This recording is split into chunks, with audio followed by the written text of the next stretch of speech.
attendance is, if you're missing for 3 consecutive days, then it's going to be escalated further. Okay, 1 or 2 absences here and then shouldn't matter much, but if you care about it, like, don't go complaining to me saying like, oh, Mr. Chan, like, why'd you mark me absent? I'm like, kid, you didn't do your part of the deal and you didn't do your reflection by the specified time. Okay, so update your reflections. I'm looking at these people over here that haven't started their weekly reflections. Do them. Easy points, as you've noticed from the first semester. Like the kids that got Fs, like those are the ones that never did their reflections. They're free points. How much more hand-holding must I do? I hope you learned from the first semester. Fill these things out. It's an attendance tool. It's free points. It's your check-ins. It serves many purposes. All right. And you can also peruse through your classmates' responses with these. They're public. There's a couple of you that choose to do private comments. By all means, continue to do that. It's fine with me. Okay, so that's announcement number 1. Do your reflections.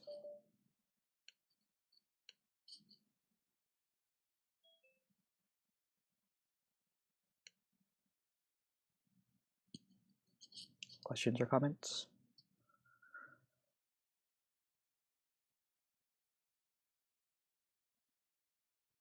None. Okay. So coming back to computer science, we're going to start a new slide presentation. This one's about strings. That I think we'll formally start strings on Friday with this class. But we'll introduce your first assignment called Google Billboard. It's a short story about Google's hidden recruitment process from the early 2000s.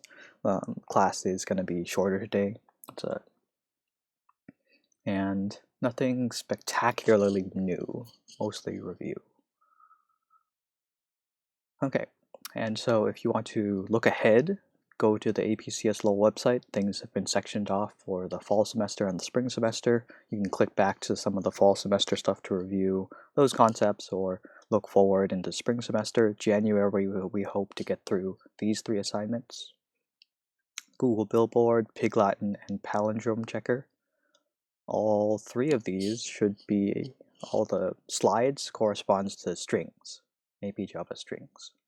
So you can thumb through this PowerPoint and look ahead.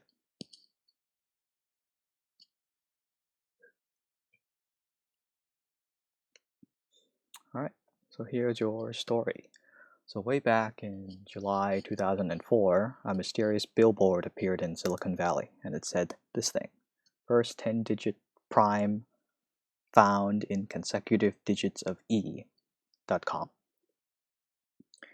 And on the same day, in Harvard Square in Boston, this appeared. And a couple other places in the US, this message appeared. Back in 2004, I would have just graduated elementary school. I think you all were born by then, yes.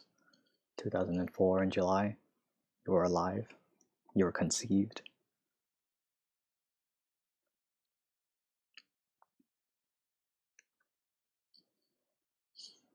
Mr. Simon first told me this story like back in 2007-ish.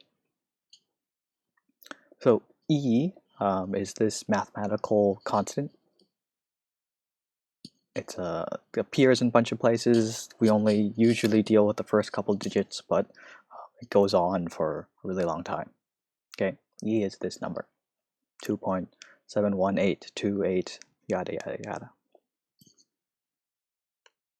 So in order to march through this first part of this puzzle, this riddle, what kind of website we go to, we check the first 10 digits. So we ask ourselves, is 2.718281828, is that a prime number? You look at it and you think, okay, 2 goes in here.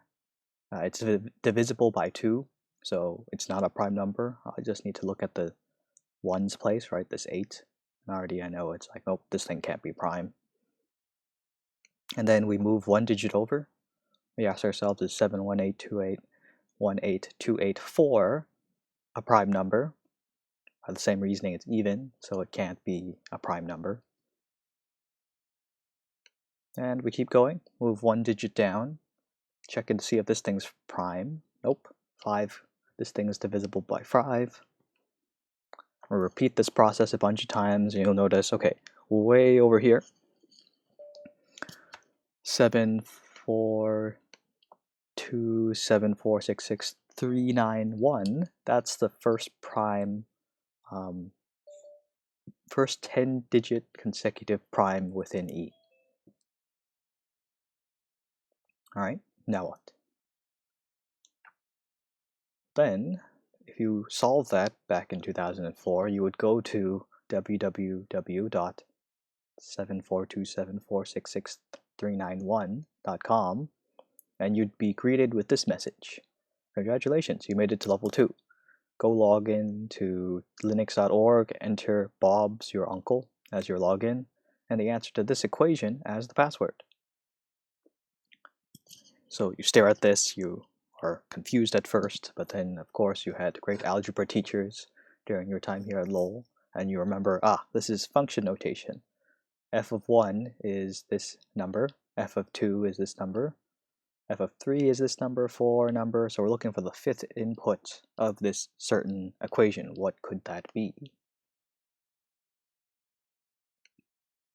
And then you connect back. Okay, Google likes this, likes E so much. It has to deal with the digits of E, since that was the part 1 of the problem. And you stare at it and you recognize, there are certain sequences, right? There's certain patterns present. Here's the first number, right? F of 1, and then buried in there, here's f of 2, there's f of 3, here's f of 4, all right? So that happened to be the, is this the, this one's the first 10 consecutive prime digits of E. And then you're wondering, okay, so what could the pattern be? During Block 6 of this video, I was stumbling on what that pattern is, and I realized that I should be. That's very appropriate, because that is level 2. I'm not supposed to tell you how you get this answer of f of 5, 5966290435. Okay? Somehow, you'll get this pattern. It's an optional challenge present in your Google Billboard assignment to find out how to get this number. Okay, but to move on in storytelling, you solve it, or whoever solved it, and then suddenly you're greeted with this message from Google Labs. Notice this is what the Google logo looked like back in the day. Okay, I remember it when I was like in elementary school and search engines were just a thing, and big square Apple computers were in the computer labs. So congratulations, nice work, well done, Mazel Tov. You've made it to Google Labs and we're glad you're here. You were around for that. Well, how old were you then? Like, pretty young, I think, right? Yeah, you were like elementary school, 1 year old. So, alright, so it puts it into perspective, like, next year when I tell this story, then like some of the kids won't even be born by then, so I can say these things. Alright, so you read on in this paragraph, right, which is interesting. One thing we learned while building Google is that it's easier to find what you're looking for if it comes looking for you. What we're looking for are the best engineers in the world, and here you are. So then they tell you to please send your resume over to problemsolver@google.com, and all that work, and it's a Google recruitment process. And I guess by now you wouldn't know of Mr. Cohen, Mr. Bruce Cohen. So he was a math teacher here at Lowell. He taught geometry honors and calculus BC alongside Mr. Hoffman.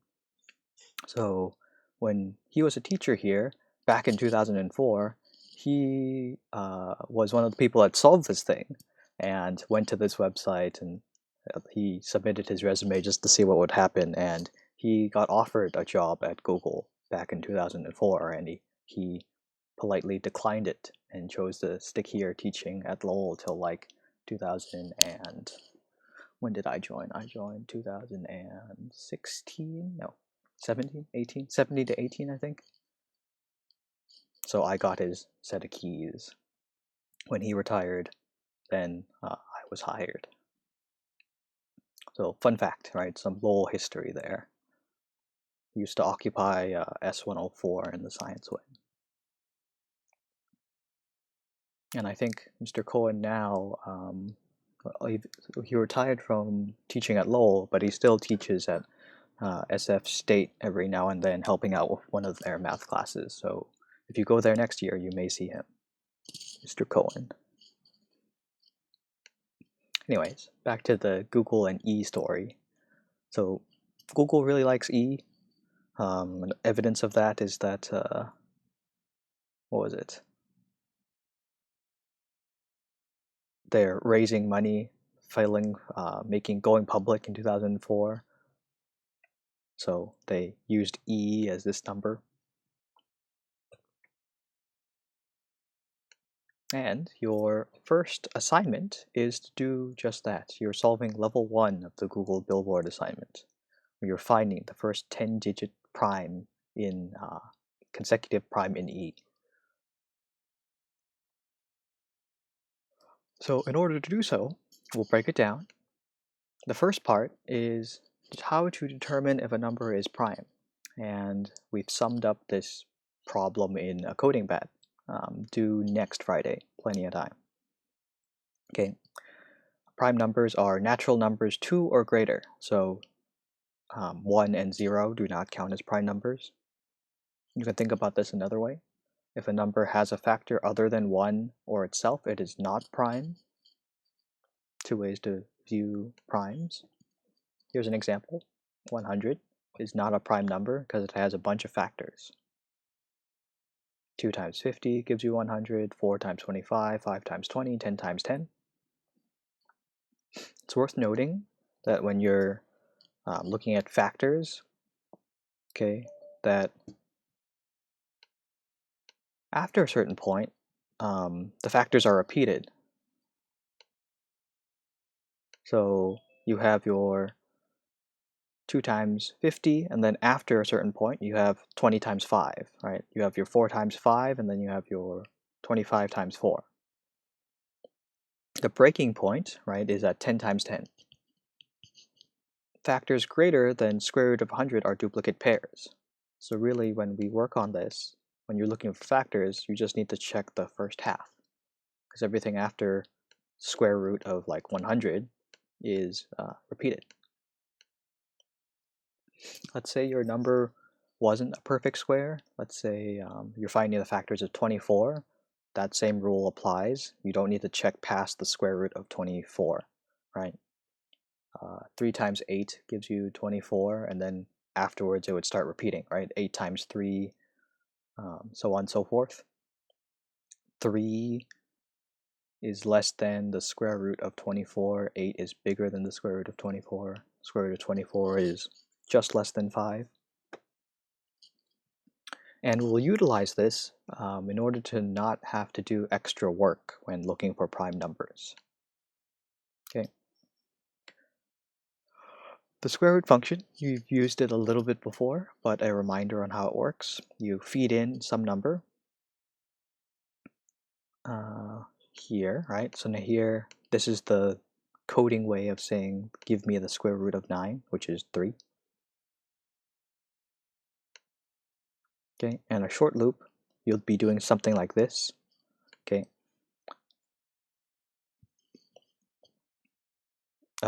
If it's been that long, this is a for loop. Here's the starting point. Your I serves as a counter. You start at 0. You stop right at 3. Don't forget the equal to. And you grow by 1 each time this loop repeats.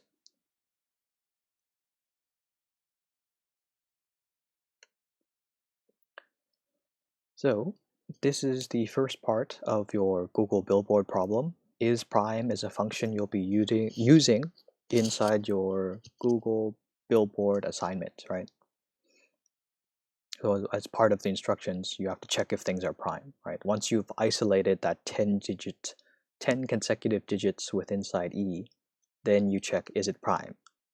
And then move on to the next one till you get the answer that was over here, right? Till you get this particular number. And then from there, you can kind of repeat on. Then you can find the second prime that is 10 digits and consecutive within E, third, fourth, fifth, so on and so forth. All right. There is a part of this problem that involves strings. You can look ahead to figure out how the substring function works. That's what allows you to like isolate just these particular 10 digits of a certain string. Strings are double quoted, okay? And if you do look ahead and you figure out the substring function before Friday, before I tell you a bit more about strings, then you can complete this assignment this week.